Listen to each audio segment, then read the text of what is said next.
Bien, donc neuvième cours de nouvelles technologies et didactique des langues. Donc on va poursuivre sur deux axes principaux qu'on a commencé un peu à explorer depuis le début du cours. Bon, vos exposés se déroulent, voilà, on a commencé notre Padlet, donc on reviendra aussi un petit peu sur Padlet avec une liste d'activités, une liste de choses qu'on peut faire avec Padlet pour que ça vous donne d'autres idées pour l'exploiter. Mais là, on va continuer sur deux choses principales. Donc, comme je vous le disais, donc d'une part, les formations hybrides avec des exemples concrets donnés par nos collègues de Grenoble, qui sont très très variables. Formation hybride en langue, formation hybride pour réaliser des audio guides. Vous allez voir ça tout de suite. Il nous propose quatre exemples qui sont très très différents et dont certains seraient très intéressants à mener à distance, à poursuivre de mener à distance des choses avec des tâches éventuellement un peu asymétriques, parce qu'on peut très bien imaginer, par exemple, de former des formateurs en français langue étrangère en les mettant en contact à distance, de façon hybride éventuellement, avec des élèves d'un autre pays, et qu'il y ait une rencontre à la fin ou plusieurs rencontres au cours de l'année si c'est pas trop loin. Voilà, donc pas mal, ça ouvre pas mal de possibilités évidemment et ça déclenche aussi pas mal de possibilités, enfin pas mal d'idées et d'imagination sur ce qu'on peut faire avec cet instrument-là. Donc formation hybride en langue et deuxièmement, donc je vous avais dit peut-être au départ qu'on trouvait relativement peu de formations linguistiques complètes dans le domaine des MOOC. Bon, c'est en train de progresser évidemment. Tout ça va progresser beaucoup dans les années qui viennent. On va certainement avoir beaucoup de diplômes complets offerts sous forme de MOOC et beaucoup de formations linguistiques aussi offertes sous forme de MOOC avec éventuellement des extensions à l'extérieur pour la pratique de l'oral ou autre. Donc là, on va voir que en fait, l'Alliance française de Paris, en partenariat avec le ministère de l'Intérieur, a conçu des formations pour les arrivants en France, les migrants ou d'autres types de publics qui arrivent en France et qui doivent apprendre le français. Donc on va trouver sur France Université Numérique une formation en français niveau A1, niveau A2 et jusqu'au niveau B1 qui s'appelle Vivre en France et une autre qui s'appelle Travailler en France. Donc on a pas moins de 4 MOOC différents à suivre avec une progression. Et d'après ce que dit le premier MOOC pourrait couvrir jusqu'à 200 heures d'apprentissage. Donc ça devient plus conséquent en fait. Et donc on va regarder en détail comment c'est fait et quel est l'intérêt de ces productions. Voilà, on va donc regarder une petite série d'exemples en fait, de formations hybrides en langue proposées par Elke Nissen et Thierry Soubrier. On s'arrêtera évidemment au fur et à mesure, en fait, on s'arrêtera après la première, la deuxième, la troisième, la quatrième. Cette vidéo montre 4 exemples de formations hybrides en langue, ce qui vous permettra d'avoir un aperçu de la très grande diversité de ce type de formation. Elle se distingue par la proportion de chacun des modes, par le type de technologie utilisée, par le rythme des séances présentielles allant de 1 fois par semaine à 1 fois par mois, et par la manière dont elles articulent le distanciel et le présentiel, etc. Chacune des formations que nous vous présentons ici a ses spécificités.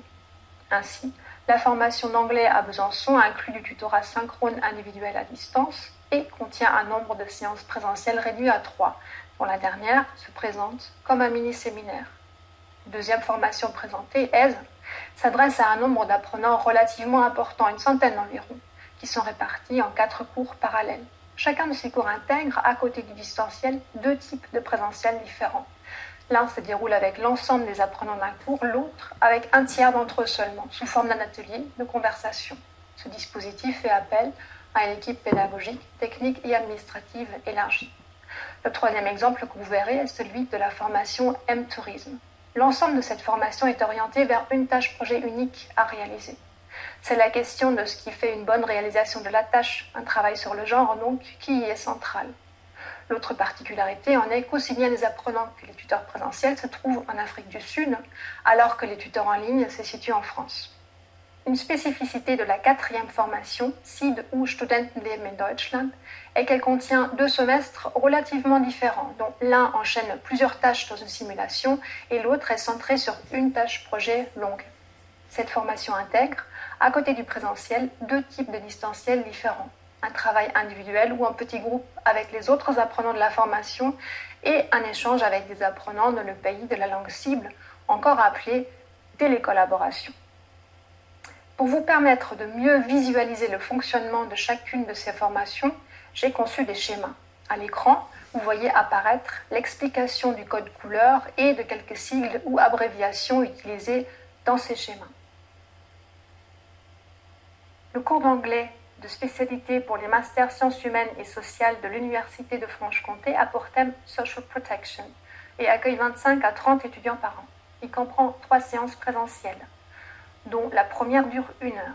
La formation y est présentée aux apprenants et y font un brainstorming sur le thème général qui permet déjà de lancer le travail sur des listes de vocabulaire individuelles. Le lien du second présentiel, qui dure 2 heures avec les 2 autres, est thématique. Les apprenants y travaillent sur des documents relatifs au thème du semestre. Le 3e présentiel, une durée de 3 heures, prend la forme d'un mini-séminaire dans lequel les apprenants font des exposés individuels qui sont suivis de discussions. Ces exposés, dont chacun aborde une facette différente du même thème général Social Protection, représentent la première tâche du semestre. Les autres apprenants prennent les notes durant le séminaire et posent des questions, ce qui les met dans une posture active. Ces notes leur servent pour la réalisation de la 2e tâche, une synthèse individuelle sur l'ensemble du séminaire.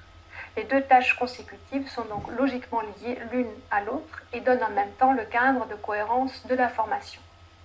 À distance, les apprenants travaillent individuellement sur une plateforme en ligne. Ils choisissent leur thème spécifique dans une liste, établissent une liste individuelle de vocabulaire, lisent des articles et réagissent sur le forum et travaillent sur la préparation de leur exposé. De plus, ils bénéficient de 2 à 3 rencontres individuelles par Skype avec l'enseignante qui cible l'avancement dans la réalisation de cet exposé. Trouver les mots-clés, trouver l'information, structurer le tout. Voilà, donc là vous voyez que c'est une utilisation assez classique en fait d'un enseignement de langue, une structuration assez classique. 3 séances en présentiel qui vont crescendo, 1 heure, 2 heures, puis 3 heures, avec à la fin un séminaire où les élèves présentent leur production. Au départ, un travail sur le vocabulaire, après un travail sur des textes reliés au thème central, Social Protection, puis une présentation donc des productions devant le grand groupe, avec un tutorat individuel et pas mal de travail individuel. Donc ça correspond en fait aux formations où les élèves sont à même de travailler en autonomie quand même assez longtemps, mais on leur donne une motivation supplémentaire avec le travail en présentiel et la présentation finale en présentiel. Bon, ce serait intéressant de voir si, bon là apparemment il n'y a que du travail individuel et des petites séquences de tutorat faites par l'enseignant en fait pour les aider à structurer leurs exposés, à ne pas faire d'erreurs d'anglais, etc. Donc bon, c'est pas inintéressant, mais c'est quelque chose qui est très très classique en fait, comme type de formation.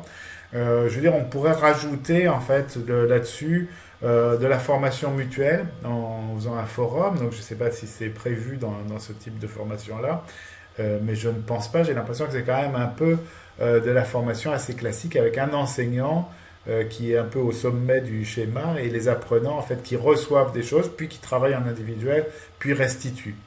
Voilà. Bon, ça ne veut pas dire que c'est pas adapté dans beaucoup de cas en fait. Ça permet de gérer un groupe relativement grand, encore que bon, les séances de tutorat vont être gourmandes en temps d'enseignant, évidemment, puisque 15 minutes chaque élève. Donc là, pour une trentaine, en fait, donc, il va y avoir presque, je sais pas, 10 heures, oui, à peu près 10 heures de tutorat pour 40 étudiants. Donc ça prend quand même pas mal de temps. Voilà, et puis ça dépend évidemment si vous avez des très très grands groupes. Bon, ben là on est obligé de passer, je veux dire, je parle de groupes de milliers d'étudiants comme on peut avoir sur des MOOC. Là, on n'aura pas de tutorat individuel, évidemment, puisque ça demanderait un temps exponentiel, hein, et un temps énorme. Donc voilà, donc une formation classique, avec une bonne planification, en fait. Donc ça fonctionne, hein. Ça permet évidemment de faire des économies sur les temps de transport, sur les salles, sur un certain nombre de choses. Ça permet de taper un peu moins sur l'écologie de notre planète, en tout cas pour les transports. Pour l'informatique, c'est pas certain. On va regarder un autre exemple, donc, qui est cette formation ESE, hein, qui est aussi un exemple venant de Grenoble. Je vais vous parler de la formation A2 ESE, ESE, que Elke a introduite tout à l'heure, et à laquelle j'ai participé en tant que conceptrice. L'ensemble de l'équipe était composé de 2 conceptrices, une coordinatrice pédagogique, 4 enseignants-tuteurs et une personne gérant la hotline technique, ainsi que d'une secrétaire, travaillant tous main dans la main. C'est une formation destinée aux étudiants de niveau A2, de première année de licence économie et stratégie d'entreprise, c'est-à-dire en gros économie-gestion, de l'UPMF à Grenoble, et mise en œuvre par le service Lansade de l'Université Stendhal. Elle est proposée à 4 groupes de 24 étudiants en parallèle et est organisée sur 12 semaines de la façon suivante. Toutes les semaines, les étudiants ont un rendez-vous en présentiel et 4 heures de travail individuel à distance sur une plateforme en ligne. Le rendez-vous présentiel hebdomadaire peut être soit de 2 heures en grand groupe de 24, soit de 1 heure en petit groupe de 8 appelé atelier de conversation. Sur les 12 semaines, il y a 8 grands regroupements et 4 ateliers de conversation, ce qui fait que le rapport présentiel-distanciel était d'environ 1/3, 2/3. Donc voilà pour le schéma général. Maintenant, pour le rôle de chaque modalité. Après la première semaine de présentation en présentiel, c'est le distanciel via la plateforme qui structure les contenus et l'organisation de la formation. Toutes les échéances sont rappelées sur la plateforme et c'est sur la plateforme que les thèmes sont introduits et que se fait tout le travail de préparation des tâches orales et écrites. Ensuite, l'atelier de conversation, quand il y en a un, sert à réaliser la tâche d'interaction orale préparée à distance. Par exemple, des membres d'une famille doivent choisir avec l'aide d'un agent immobilier une maison qui leur convient. C'est l'unité sur le logement. Les activités du cours en grand groupe sont laissées à l'appréciation de l'enseignant, mais doivent être liées au distanciel ou aux ateliers de conversation. Revenons maintenant au distanciel. Chaque semaine correspond à une unité thématique, toujours structurée de la même façon. Premièrement, l'introduction du thème ou du mini-scénario qui conduira à la tâche. Deuxièmement, les activités de compréhension écrite et orale, le travail sur le vocabulaire et la grammaire en contexte. Et troisièmement, les ressources, qui comprennent aussi des exercices de grammaire décontextualisés et la correction aux exercices qui ne sont pas autocorrectifs.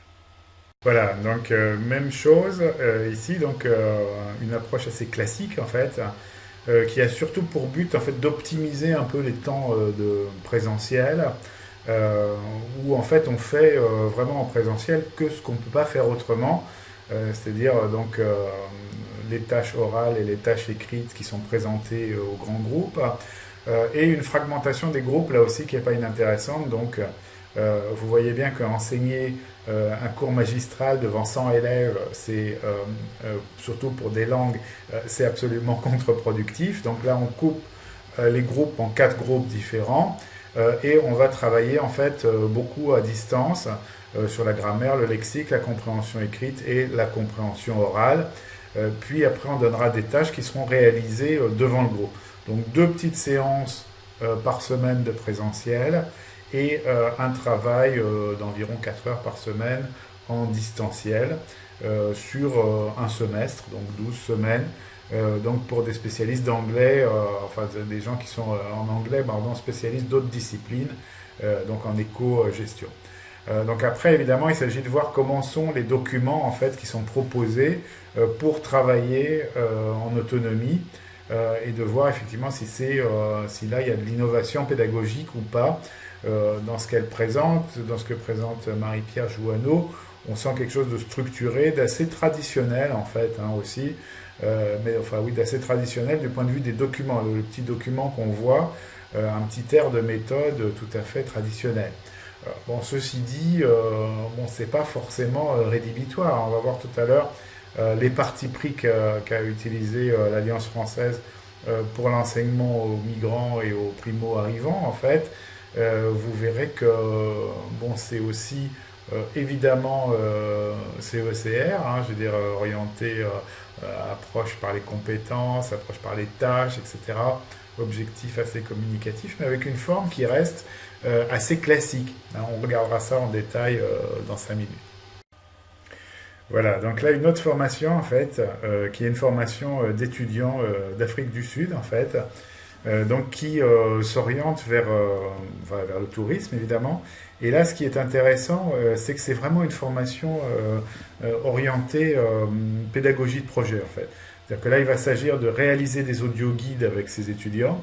Et donc, on est vraiment dans la démarche de la pédagogie de projet, avec cette même démarche qu'on retrouve en fait dans plusieurs types de formations où on va s'interroger sur la structure des textes ou des documents.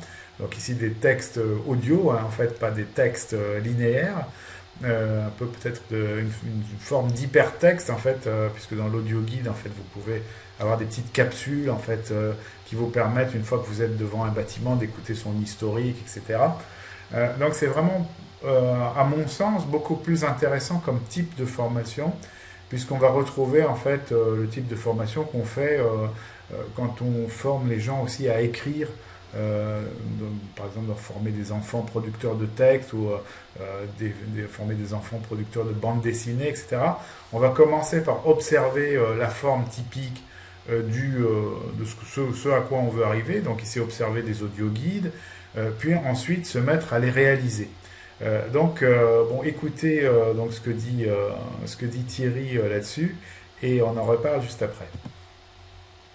Pour cet exemple de formation hybride, intitulé M-Tourisme au KwaZulu-Natal, je vais successivement vous présenter le contexte de la formation, le scénario pédagogique, le dispositif, notamment ce qui nous intéresse plus particulièrement ici, le lien entre le présentiel et la distance, et enfin, les objectifs.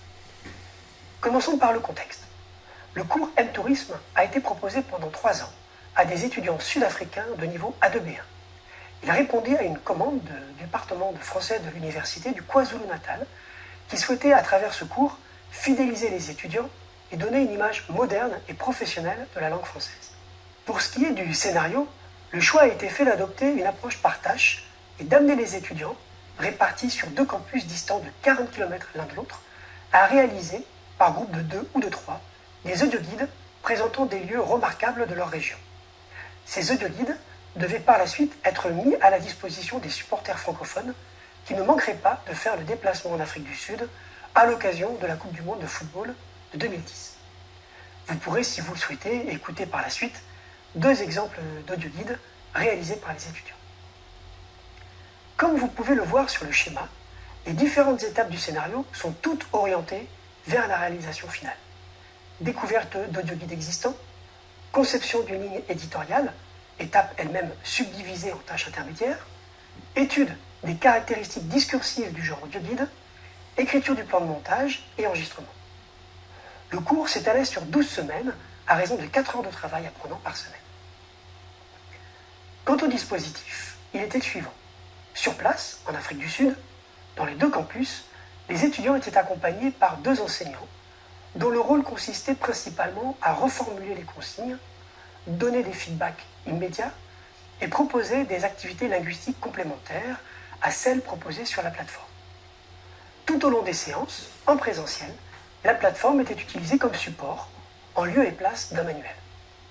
De leur côté, depuis Grenoble, les tuteurs, au nombre de 2, mettaient en ligne les activités au fil de l'avancée du projet, animaient les échanges sur les forums, les réorientaient parfois et évaluaient les productions intermédiaires et finales.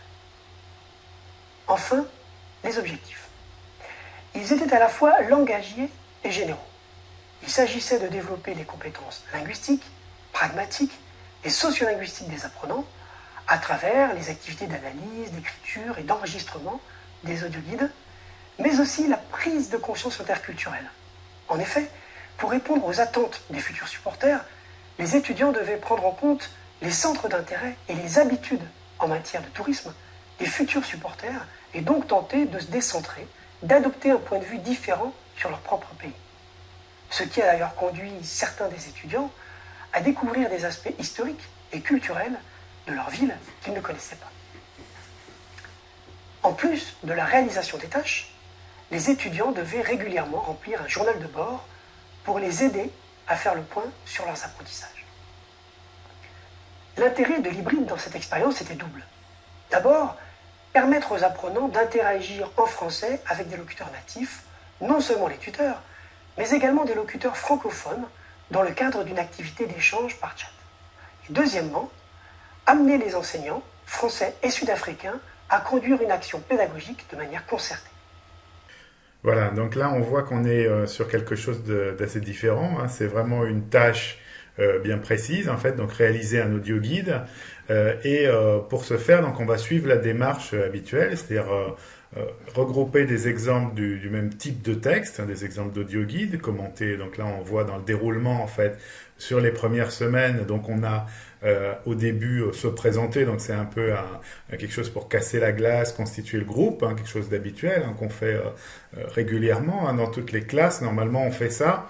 En fait on commence évidemment par travailler sur le groupe et sur la manière dont le groupe va se structurer et se connaître réciproquement. Ensuite donc commenter des exemples d'audio guide, donc repérer en fait les constantes dans le même type de texte. Ensuite, concevoir une ligne éditoriale sur 3 semaines ou 4 semaines. Donc là, c'est plus long. Hein, c'est c'est la planification en fait du projet. Revoir les caractéristiques discursives de l'audio guide. Donc là aussi, ça va être repérer des constantes, mais probablement des constantes de surface plus. Donc la forme dans laquelle on s'adresse, probablement impersonnelle, les données qu'on va mettre, le fait que ce soit assez bref et assez percutant. Ensuite, donc écrire son plan de montage et enregistrer les audio guides sur les 3 dernières semaines, donc dernière semaine consacrée à l'enregistrement. Et donc on arrive avec un produit fini en fait, évaluable et qui correspond à une vraie situation discursive, à une vraie situation de communication. Donc c'est évidemment beaucoup plus riche et beaucoup plus intéressant et beaucoup plus conforme à ce qu'on attend dans une pédagogie de projet et dans une pédagogie centrée sur la tâche. Hein. Donc voilà, donc c'est un bon exemple hein, en fait.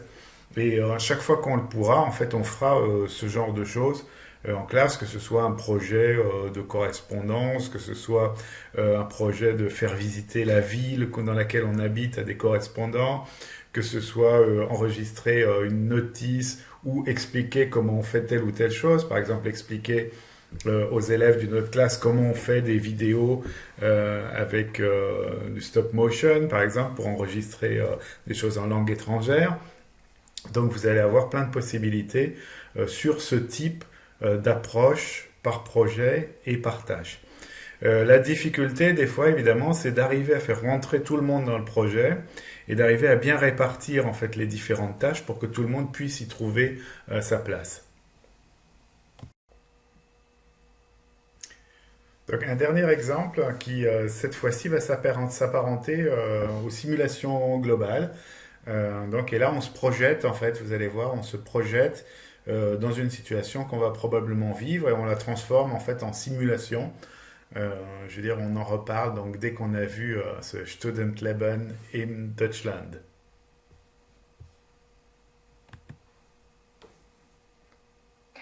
La formation hybride Studentenleben in Deutschland, ou en bref SID, qui signifie Vie étudiante en Allemagne, s'inscrit dans l'offre de formation LANSAD allemand de l'Université Stendhal et prépare au niveau de langue B1-2 à B2-1.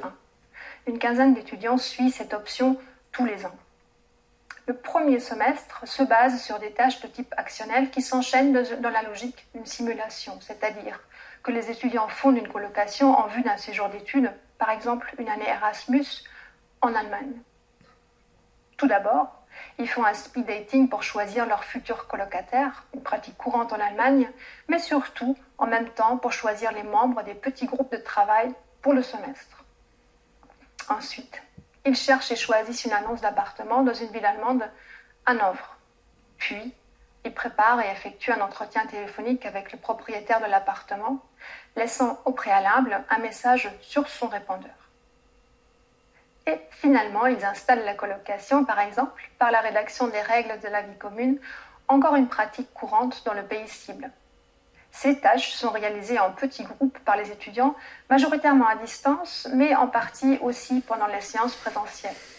Cet accomplissement collectif de tâches représente en quelque sorte la colonne vertébrale de la formation. Le travail distanciel individuel vient alimenter ce travail collectif sur les tâches par le biais d'activités de recherche, de réflexion, d'amélioration des compétences de compréhension orale et écrite, grammaticale, lexicale, phonétique, mais aussi méthodologique, nécessaires à un accomplissement réussi de la tâche. De même, la télécollaboration avec des étudiants à Hanovre s'inscrit directement dans le scénario pédagogique de cette formation. Elle sert à obtenir des informations sur les bons plans pour chercher un appartement à Hanovre, à discuter de stratégies d'apprentissage, etc. Mais aussi, de manière évidente, à pratiquer l'interaction orale et écrite avec des locuteurs natifs. Le présentiel, quant à lui, met l'accent avant tout sur l'interaction orale et sur les aspects socio-affectifs et méthodologiques avec des activités en grand et en petits groupes. Au deuxième semestre, la tâche qui fait la cohérence de l'ensemble des activités et ressources proposées est une longue tâche projet d'expression orale, sans simulation cette fois. Par exemple, la préparation d'un reportage audio sur la vie étudiante en Allemagne est destinée à une diffusion à la radio locale de Hanovre, pour laquelle les étudiants interrogent à nouveau les partenaires de la télécollaboration de cette ville. Dans chacun des 2 semestres, un tiers de la formation se déroule en présentiel. Toutes les 2 semaines a lieu une séance face à face de 2 heures, ce qui fait 6 séances au total. Les 2 tiers restants, les 36 heures semestrielles, ont lieu à distance. Voilà donc 4 exemples de formation hybride en langue. L'activité qui suit a pour objectif de vous aider à en discerner les parallèles et les différences. À bientôt! Voilà, donc dans ce projet-là, donc une partie simulation en fait, qui ressemble un peu à ce qu'on peut faire avec l'immeuble par exemple de Bizère, hein, on en a parlé dans d'autres cours, donc cette idée de simulation globale, là où donc on va avoir des rôles qui ressemblent à des rôles qu'on pourrait avoir dans la vie réelle et se projeter dans des situations comme par exemple ici téléphoner pour réserver un appartement, négocier les règles de la cohabitation dans une colocation, voilà, donc on a, et puis à la fin en fait une tâche où c'est là réaliser un reportage sur la vie étudiante en Allemagne. Donc vous voyez qu'il y a une combinaison en fait de différentes idées pédagogiques, comme l'idée de simulation globale, bon ici moyennement développée, la télécollaboration, et vous voyez qu'il y a aussi une alternance en fait du travail individuel en petits groupes et en grands groupes, avec des tâches qui le structurent. Donc c'est une formation tout à fait intéressante aussi. Et pour conclure, en fait, vous voyez qu'on peut avoir en fait des formations avec du distanciel ou des formations hybrides qui combinent en fait plein de modalités et qu'elles peuvent être très très différentes. Elles peuvent aller de la formation en langue relativement traditionnelle, en fait, avec l'acquisition de nouveaux vocabulaires, avec l'observation de types de textes, etc. Donc des choses assez classiques, en fait. Jusqu'aux choses plus innovantes, en fait, même si bon, les simulations globales, ça date des années 70, hein, donc on est dans l'innovant, mais de l'innovant qui dure.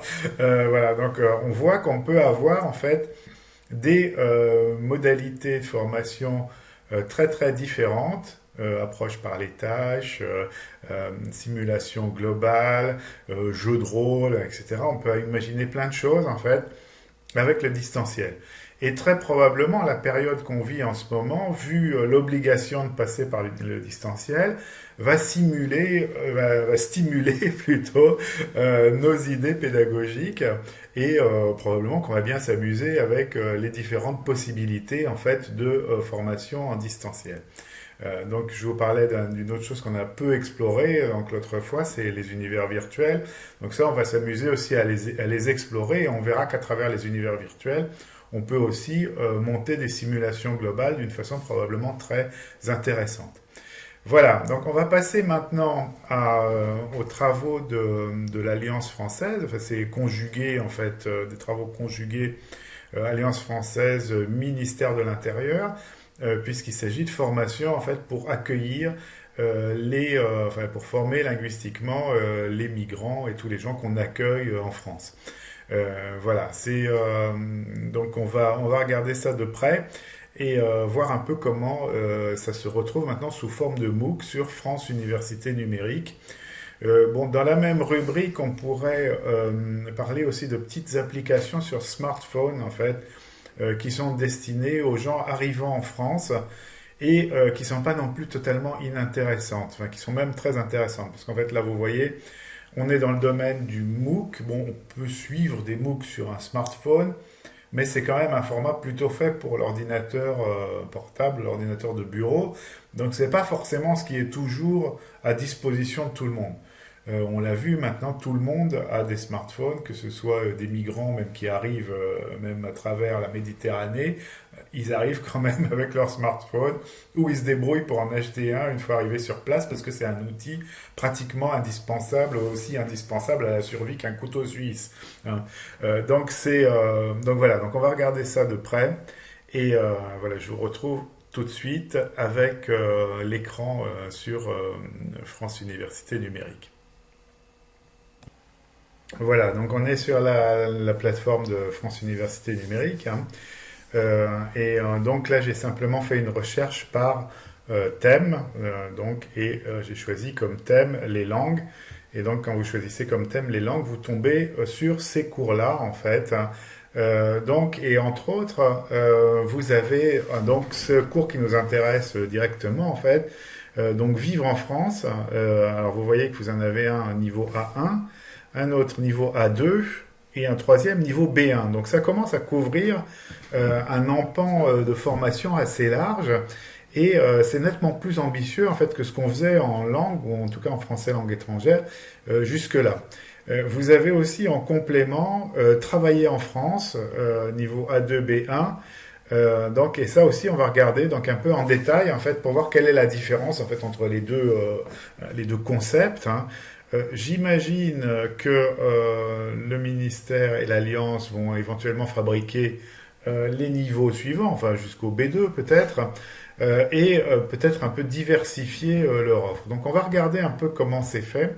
Moi je me suis inscrit pour l'instant à celui-là pour qu'on ait l'accès complet et puis qu'on puisse regarder un peu comment ça fonctionne. Donc pour qui est fait ce cours, hein, bonjour à tous et bienvenue, vous voulez vivre en France. Vous voulez parler français pour communiquer au quotidien et réaliser vos démarches administratives. Voici un cours pour vous. Donc c'est vraiment orienté en fait les gens qui veulent s'installer en France, immigrer,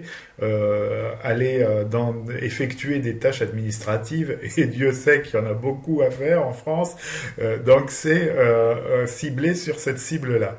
Vous découvrirez la langue française avec Aïssé, Peter, Maria, Rajan, Tania, Haroun et Yuta, donc une série de personnes étrangères qui viennent s'installer, de différentes nationalités évidemment, qui viennent s'installer en France. Il y a 17 séquences dans ce cours.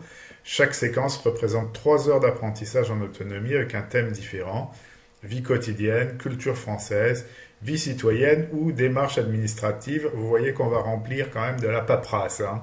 Dans ce cours, vous pratiquez. Je plaisante un peu parce que c'est vrai que la France est connue pour être un pays extrêmement paperassier en fait.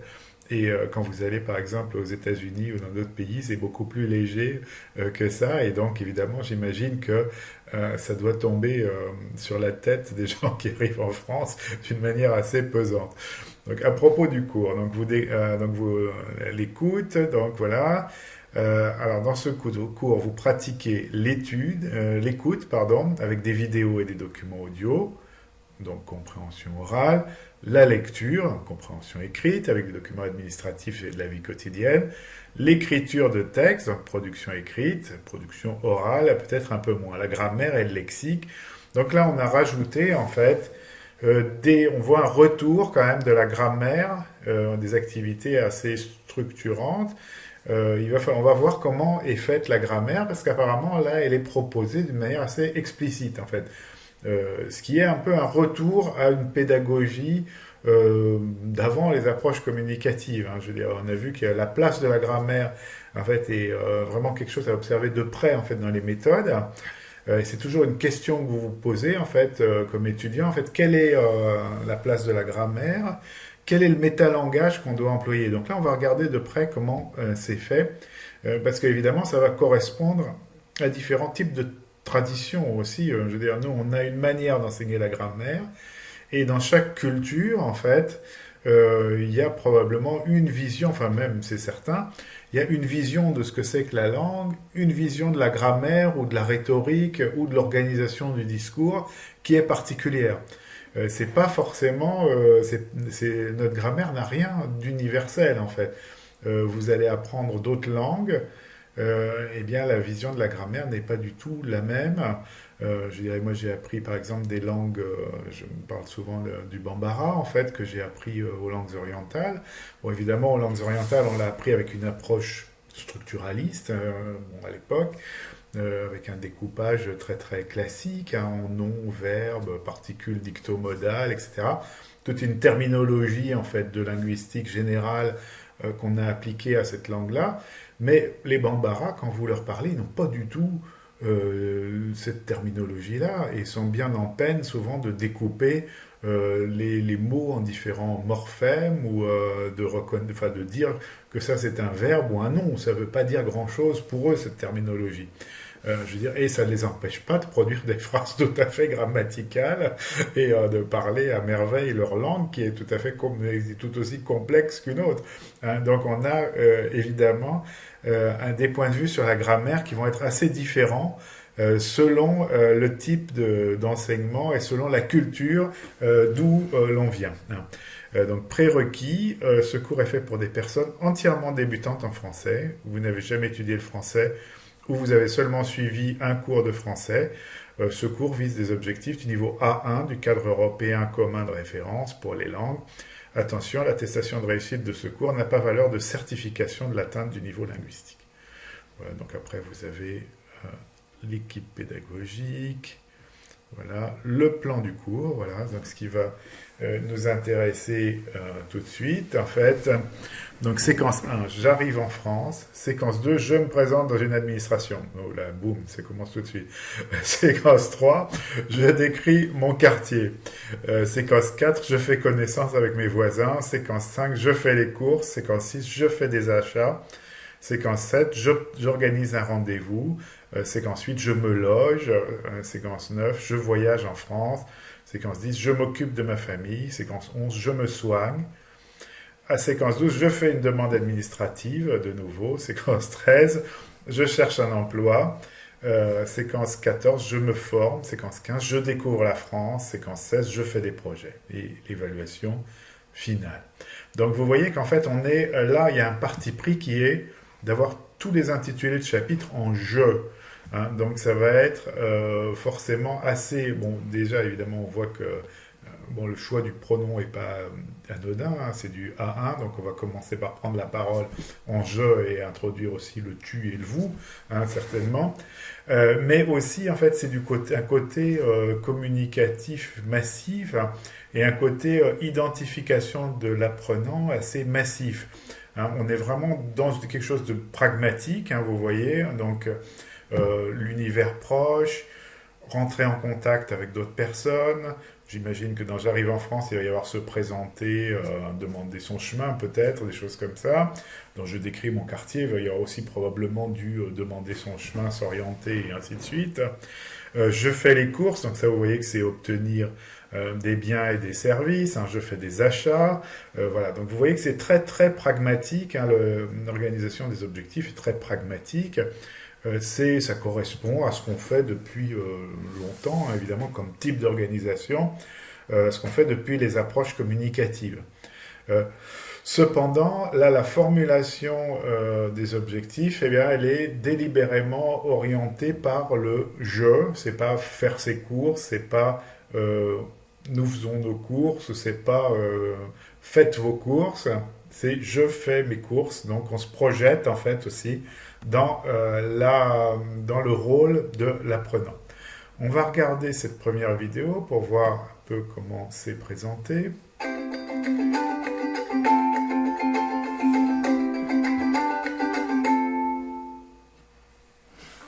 Vous êtes débutant en français.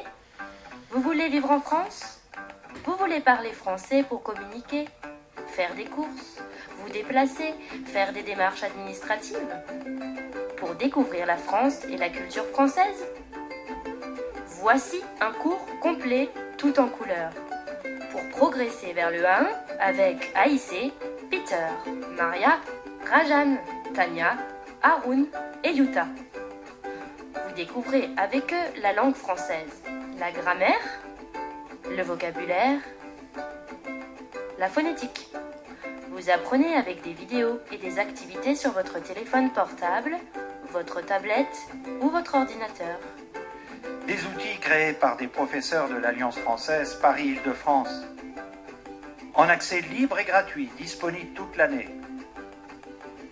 Vous débutez en français et vous voulez progresser. Comment vous inscrire? C'est facile. Allez sur funmook.fr, choisissez Vivre en France, créez votre compte utilisateur, sélectionnez le niveau débutant A1 et inscrivez-vous. Après le A1, bienvenue dans les cours élémentaires A2 et intermédiaires B1 pour la suite de votre apprentissage. Et à bientôt pour la suite de la collection.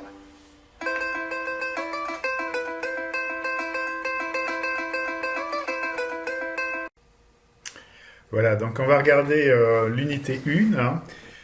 Donc avant, vous avez, évidemment, c'est pas mal fait du tout. Hein. Avant, vous avez toute une partie, en fait, qui est consacrée, en fait, au fonctionnement, hein, des tutoriels vidéo pour utiliser le cours, des boîtes à outils et un questionnaire de début de MOOC. Donc, mais ça, je vous laisserai le regarder par vous-même. Bon, évidemment, c'est bien pensé puisque on a en fait tout cet appareil autour, bon, qui est en français, hein, évidemment, c'est pas en plusieurs langues, mais c'est suffisamment explicite et avec suffisamment d'aide de l'image pour être assez facilement compréhensible, même par des gens qui sont débutants en français. En fait, quand on voit par exemple l'interface, quand on regarde par exemple l'interface du cours, on voit qu'elle est assez transparente et bien expliquée dans la première partie avec les tutoriels pour utiliser le cours. Donc première unité, j'arrive en France, donc je découvre, donc là vous avez une première image en fait, un support image, simplement une image fixe, et vous devez cocher la bonne réponse. Hein, donc les personnes sont dans un immeuble, alors désolé je l'ai déjà fait donc on n'a pas la surprise. Tania est avec un voisin, Tania dit bonjour et c'est autocorrectif hein, évidemment, donc vous cochez, en fait vous observez, vous cochez la bonne réponse et ça s'auto-corrige. Donc c'est tout simple, c'est une activité de mise en route, hein, je veux dire avec un peu de compréhension orale et c'est une activité assez rassurante pour la première activité. Deuxième activité, je m'informe, donc regardez la vidéo et écoutez Marco. Donc là, on va découvrir certains aspects du français.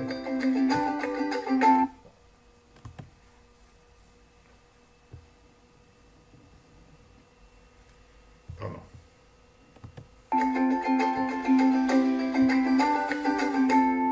Bonjour. Aujourd'hui, saluer et dire bonjour. En France, on dit tu dans une situation informelle, avec la famille, les enfants ou les amis. fait la bise. On est proche. En général, on dit bonjour ou salut. En France, on dit vous dans une situation formelle, avec un collègue ou un supérieur au travail. On serre la main, on est plus éloigné. En général, on dit bonjour monsieur ou bonjour madame. Quand on entre dans une administration, on dit vous et on dit bonjour à l'employé. On ne serre pas la main, on est plus loin. Et dans votre pays, comment on fait ?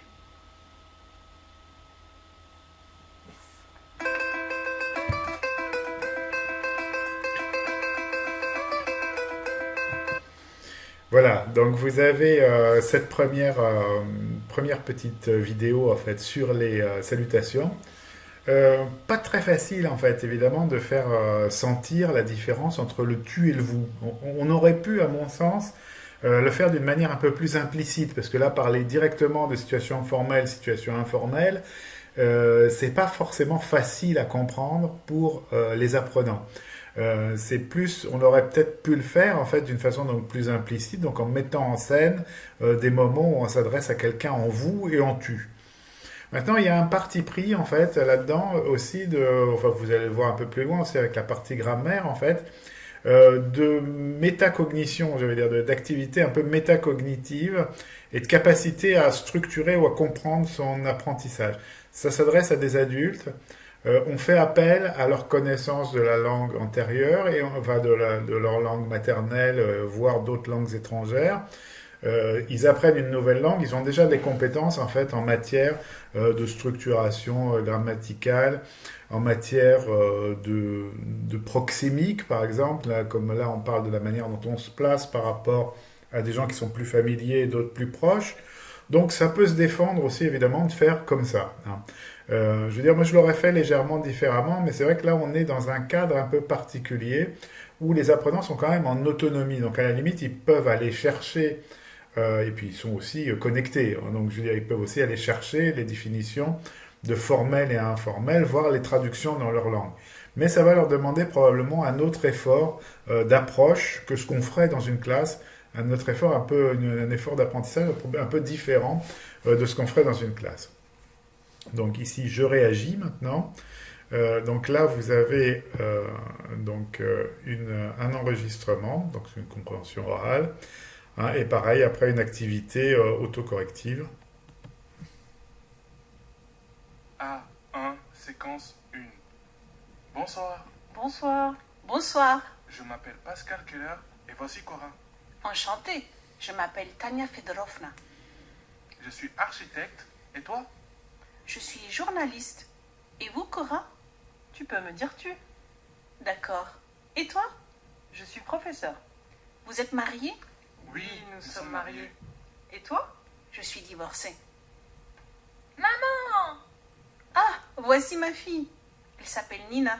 Salut Nina, ça va ? Tu as quel âge ? J'ai 6 ans. Voilà, donc là, vous voyez qu'on travaille évidemment sur les présentations. On réinvestit le tutoiement et le vouvoiement, puisque hein, au début, donc Tania les vouvoie et on lui a dit bah, tu peux nous tutoyer. Voilà, et donc on va avoir un certain nombre de choses qui vont être reprises après dans la séquence de grammaire. Bon, c'est aussi évidemment fait sur un petit stock de lexique, un petit stock de phrases en fait, un petit stock de phrases, de formes de phrases et de lexique qu'on va exploiter un peu à fond sur les présentations. On va y revenir, vous allez voir tout à l'heure dans Je comprends et dans Je réfléchis, donc qui est la partie sur la grammaire. Hein, je veux dire, la présentation en fait est assez réussie, hein, je trouve. Bon, ce qui est intéressant, c'est qu'on n'est pas toujours envahi par la vidéo. En fait, vous avez vu que on est sur le début en fait avec la première situation. En fait, c'est une image fixe. Après, vous allez avoir une petite vidéo qui est un dessin animé pas très très chargé en fait. Donc là aussi, ça évite un peu de surcharge cognitive en fait, c'est probablement moins fatigant que si on avait tout le temps des vidéos avec beaucoup d'informations. Donc là, on n'a que de l'audio, donc on se concentre sur l'audio et on travaille ensuite sur le quiz. Donc les personnes se présentent. Il y a 3 adultes et un enfant, il me semble. On valide. Voilà. Et effectivement, oui, c'est bien ça. Je ne me suis pas trompé. Voilà. Donc vous voyez que bon, on a ces activités en fait de compréhension orale. Simple, mais pas mal faite. Bon, il faudrait évidemment en faire plus. Il manque un peu peut-être de profusion en fait voilà dans les échantillons audio. Mais bon, on a déjà un petit début hein, en tout cas. Je comprends sur le lexique. Voilà. Alors là, c'est des présentations. Alors je l'ai déjà fait aussi, donc c'est facile. En fait, là, il s'agit simplement d'un poste de dialogue. Enchanté, je m'appelle Fatou. Bonjour, je m'appelle Alexandre. Donc ça, c'est évidemment la première phrase. Bonjour, je m'appelle Alexandre. Enchanté, je m'appelle Fatou. Je suis étudiant. Et toi? Je suis médecin. Voilà, donc là on a nos phrases remises en ordre, donc c'est juste un petit puzzle en fait sur le déroulement d'une séquence de présentation. Ensuite vous avez cette partie-là, alors que je trouve très intéressante, très intéressant la manière dont c'est présenté, la partie sur la grammaire. Et donc là, c'est aussi la grammaire, en fait, une grammaire des présentations, enfin de la présentation qui va reprendre en fait les petites phrases qu'on a vues et le petit stock de phrases qu'on a vu, j'ai 6 ans, etc. Donc écoutez bien.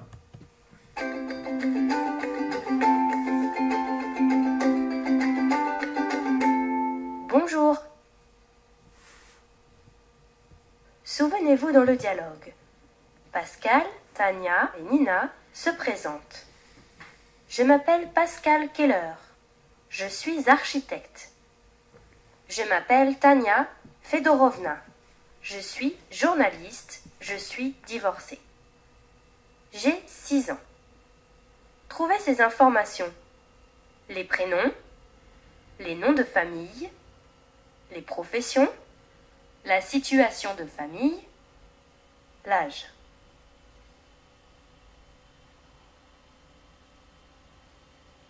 Bien, les prénoms Pascal, Tania.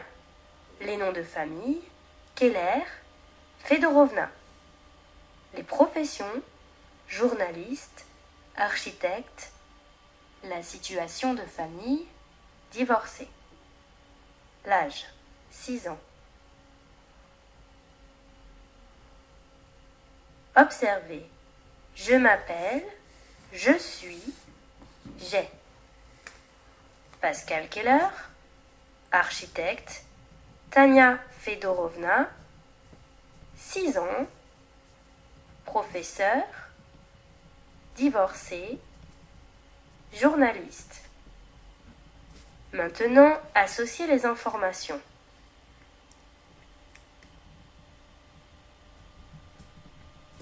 Bien, je m'appelle Pascal Keller, Tania Fedorovna. Je suis professeur, journaliste, architecte, divorcé. J'ai 6 ans. Réfléchissez. Pour dire son prénom et son nom de famille, pour dire sa profession et sa situation de famille, pour dire son âge, on utilise je suis, j'ai, je m'appelle.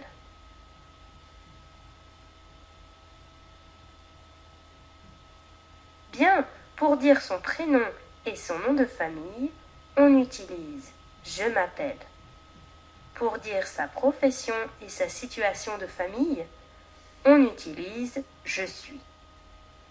Pour dire son âge, on utilise j'ai. Pour dire son prénom et son nom, on utilise s'appeler. Je m'appelle, tu t'appelles, il, elle s'appelle, il, elle s'appelle.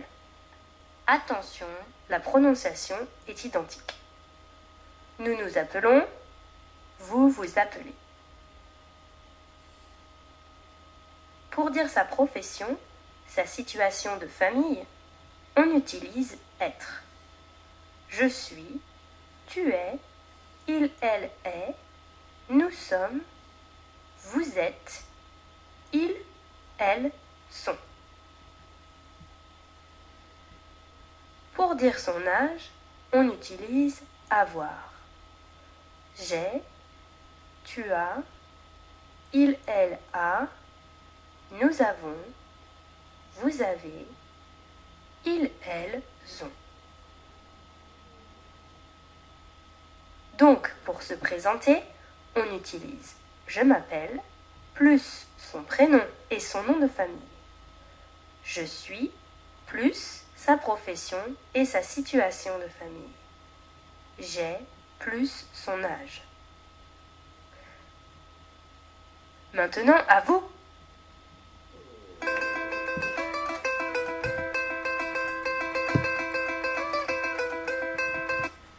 Voilà, donc vous voyez, la grammaire, on est tout de suite dans des choses assez complexes et relativement longues, hein, puisque là vous avez, mine de rien, oui, 4 minutes 15, quelque chose comme ça, 4 minutes 24 de grammaire, 4 minutes 24 de vidéo, et il y a pas mal d'éléments, hein, parce que il y a l'hyperonymie, hein, un nom de famille, un prénom par rapport à la dénomination des différents personnages.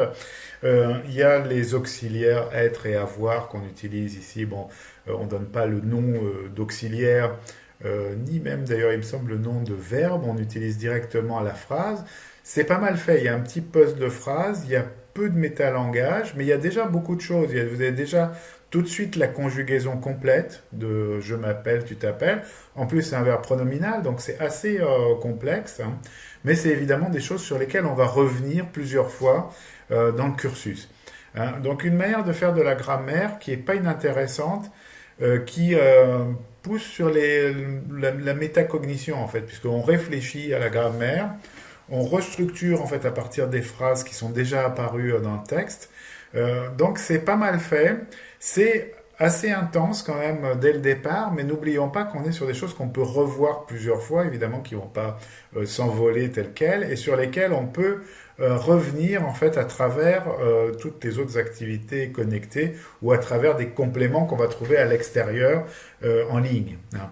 J'ai pas regardé encore l'interface sur le téléphone portable, je vais la regarder parce que je suis un peu curieux de voir effectivement comment ils sont débrouillés, comment se débrouille Funmook pour l'interface téléphone portable. On va voir ça tout à l'heure. Voilà, donc vous avez ensuite des choses comme j'écoute et j'écris. Donc sur la production écrite. Voilà, donc là aussi c'est une vidéo, regardez la vidéo, écoutez le ou la professeur. Donc on va la regarder et on va repasser après.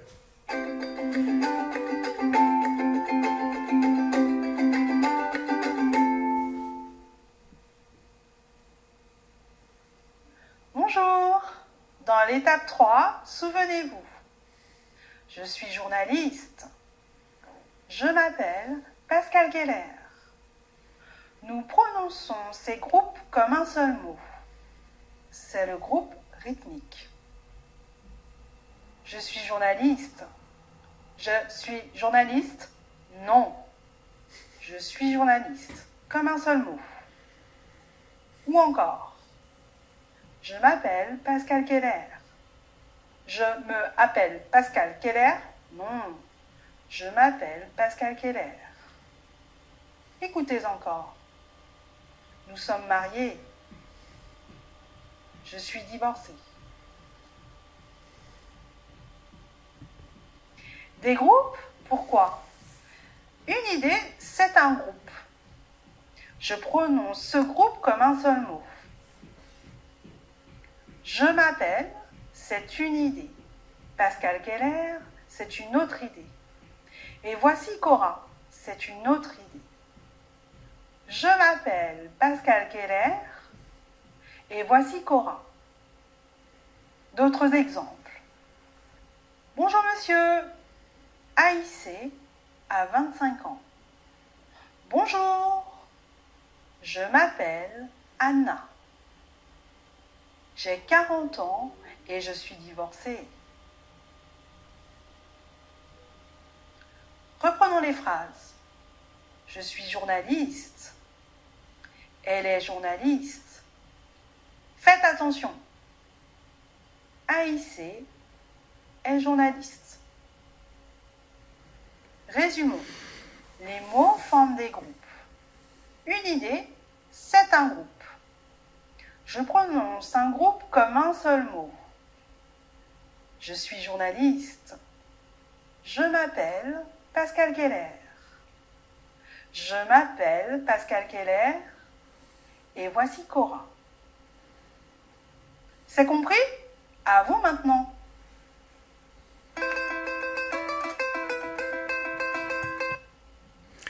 Voilà, donc travail sur les groupes rythmiques pour gagner assez vite en fluidité, hein.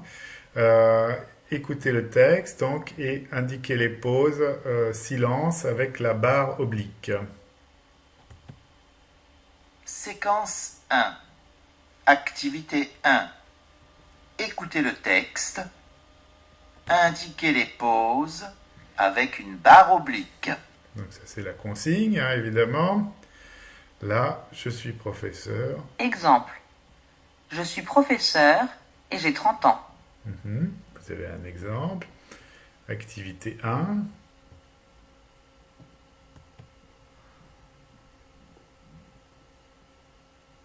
Bonjour. Je m'appelle Denis. Je suis portugais et j'ai 40 ans. Je suis marié avec Lisa. Nous avons 2 enfants. Ils s'appellent Sophia et Tom. Je suis boulanger à Paris.